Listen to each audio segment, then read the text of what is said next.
IVC George back with another video.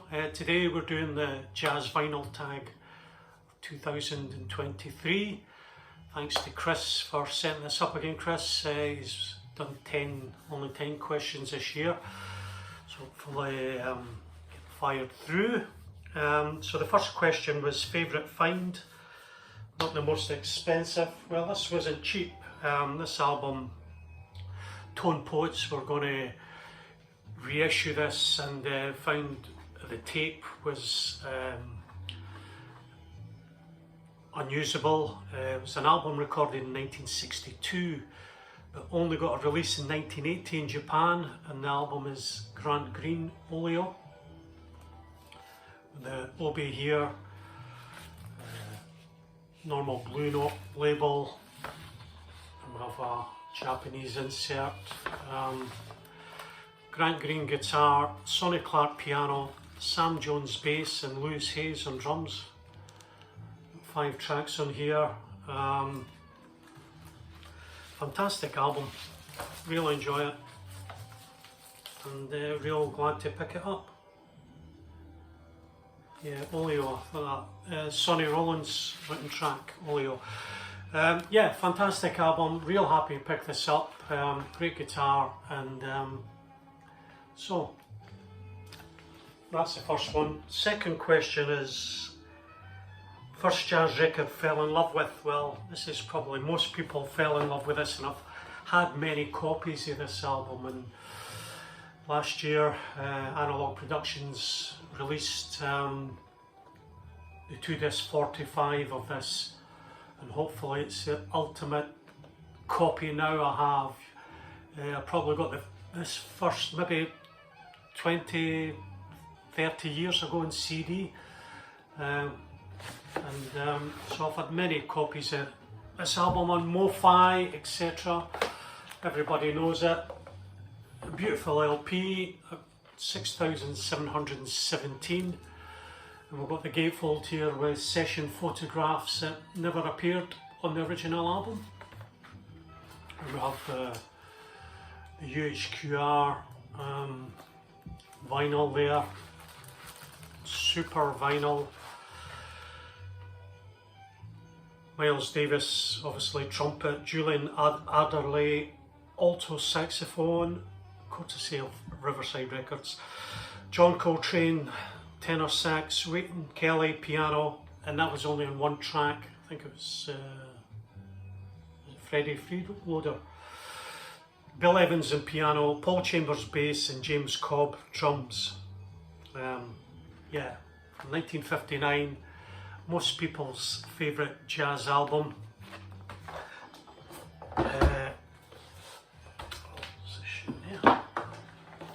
Got a nice book with this too, explaining,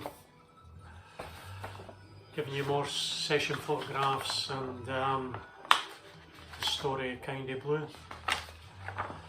Fantastic album, everybody knows it, and I'm glad, hopefully I don't have to buy that copy again. Question 3, most far out record in the collection. Well, I bought 2 LPs by Albert Ayler last year, and this is one of them on Impulse. Gatefold.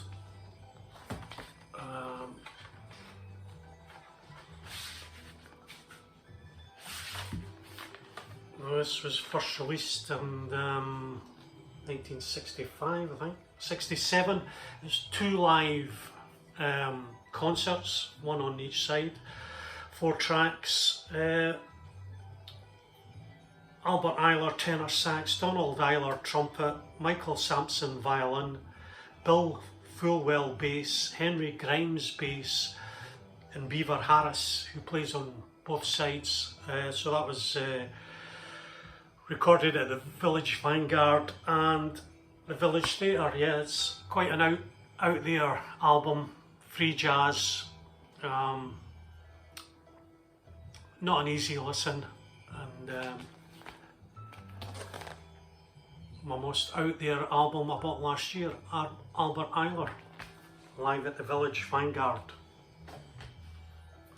Question 4, A lesser known jazz label. Well, this question was a chance to show, so I'm just trying to show the 10 albums that I bought last year.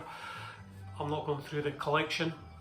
So this artist, as a leader, only made 4 LPs, and they're all on different labels, and they were on small labels.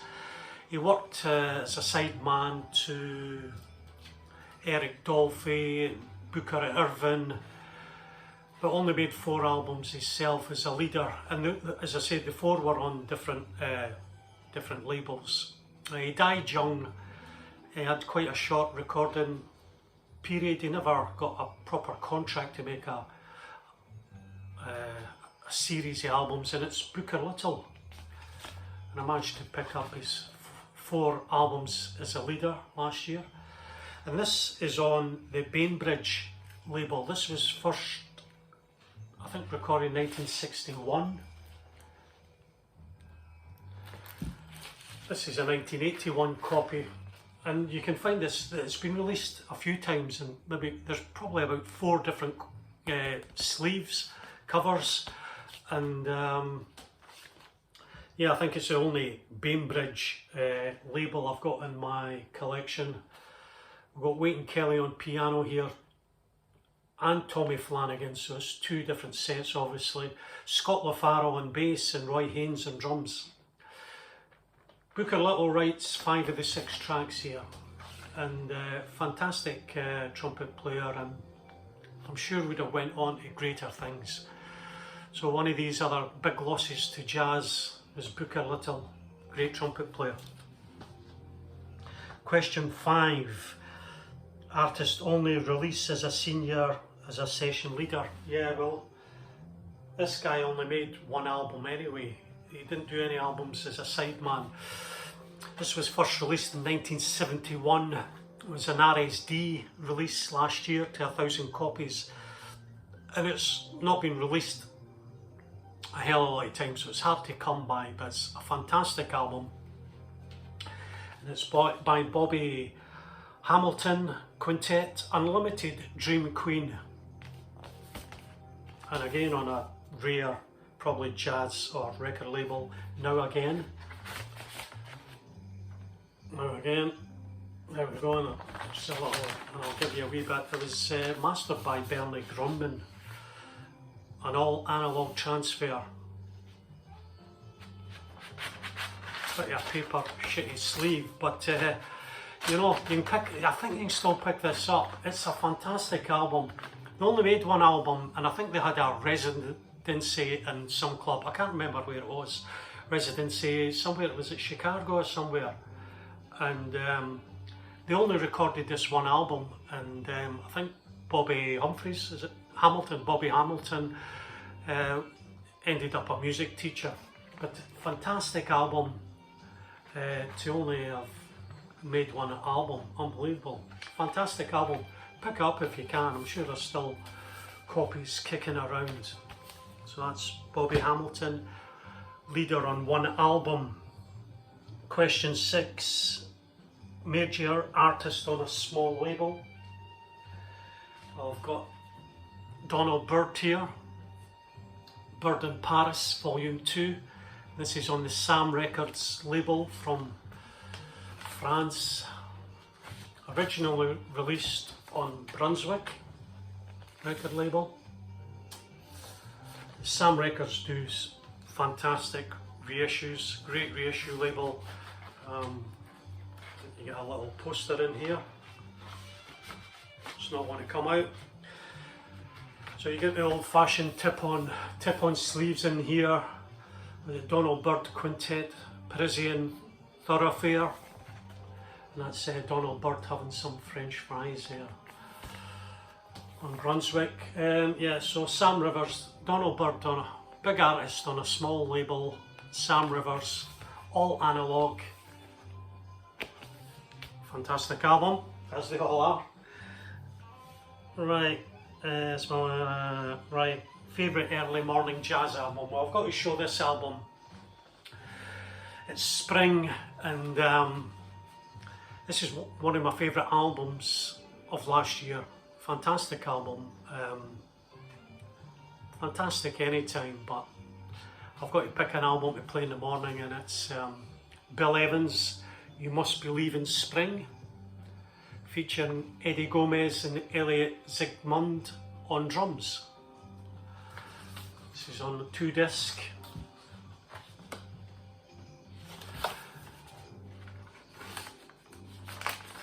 On Craft Records. Again, this is an all analog release issue. Mastered by Kevin Gray. It's a 2-disc 45. Pressed at RTI. Absolutely fantastic album. This is Bill Evans' last album, I believe, before he died. Recorded in 1977 and he died in 1980. So it's the last studio album I think he done. Fantastic album, and it plays out with the last track on side 4, 5 minutes 53 of theme from MASH, aka Suicide is Painless. He does it brilliant, and it's just a fantastic album. Bill Evans, great early morning album, and a great album at night would be, I've picked this one, Charles Mingus, Tonight at Noon. It's on Atlantic, I think released first in 1965. It's from 2 sessions from 1957, I think. Where is it? 57 and 61. I think it was first released in 64, possibly. This is a reissue by Rhino.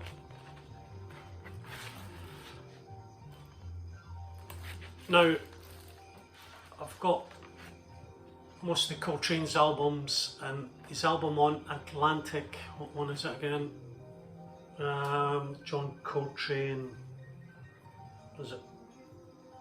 Oh, I can't remember. Anyway, he's got a cover like this, and I knew there was other jazz albums with covers like this. There was only 3 other Charles Mingus, this one, Sonny Sitt and Milt Jackson, so the covers were done by the same artist, and that was Marvin Israel. Was commissioned by Atlantic to do 4 LP covers. So you've got a lot of players on this. There's 2 sessions, but you've got Roland Kirk plays on this, Booker Irvin, Doug Watkins, and they're on the second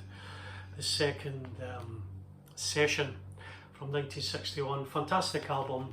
Charles Mingus, you can never go wrong, and 4 fantastic LP covers that I managed to pick up, or albums with great art, same art on it. Charles Mingus, Tonight at Noon, an album to play at night time. So there, that was night. So we're at 9 now, and the jazz LP that inspires you. My right's fairly poor there. An album that inspires you. Well, nothing inspires me more than spiritual jazz, and this eventually got a proper release last year. Patah Fail Dowd by Alice Coltrane. Again, I got gatefold. I had the bootleg of this, so it was really nice to pick up an all analog, 180 grams. This was pressed at Third Man Records, and it's got a shitty paper sleeve in it, which I've not replaced or cleaned yet, but it's a great sounding album. It's on that, it's not the Jazz Verve Analog Productions, but it's still part of the Impulse reissue, 60th anniversary series reissue, I think. And we've got Pharoah Sanders on here, Joe Henderson, Ron Carter and Ben Riley on drums. Absolutely fantastic album. I love Alice Coltrane, Pharoah Sanders, and obviously John Coltrane with her spiritual jazz. Very inspiring. So a great album there. And the 10th question is, great jazz album with a boring cover. Well, There was a Blue Note, is it LT series from 1979 to 1981. They ran a reissue series, Blue Note, and I don't know, there was about 44 albums, I think, was released in the series over the 2 or 3 years. And I've picked one. I bought quite a few of these last year, and I've shown this one, which is Jackie McLean, and it's called Consequence.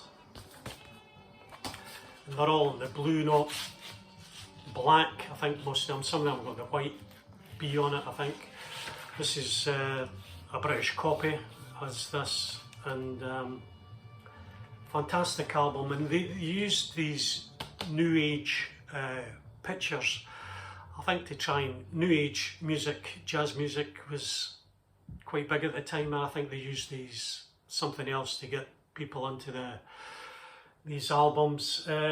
We've got Jackie McLean alto sax, obviously, Lee Morgan trumpet, Harold Mabin piano, Herbie Lewis bass, and Billy Higgins on drums. First recorded in 1965, and you'll find Tone Poet are delving into this series LPs quite a lot. So there you are, Jackie McLean, Consequences. Okay, Chris, thanks for setting this up. 10 questions. Catch you later. Bye then.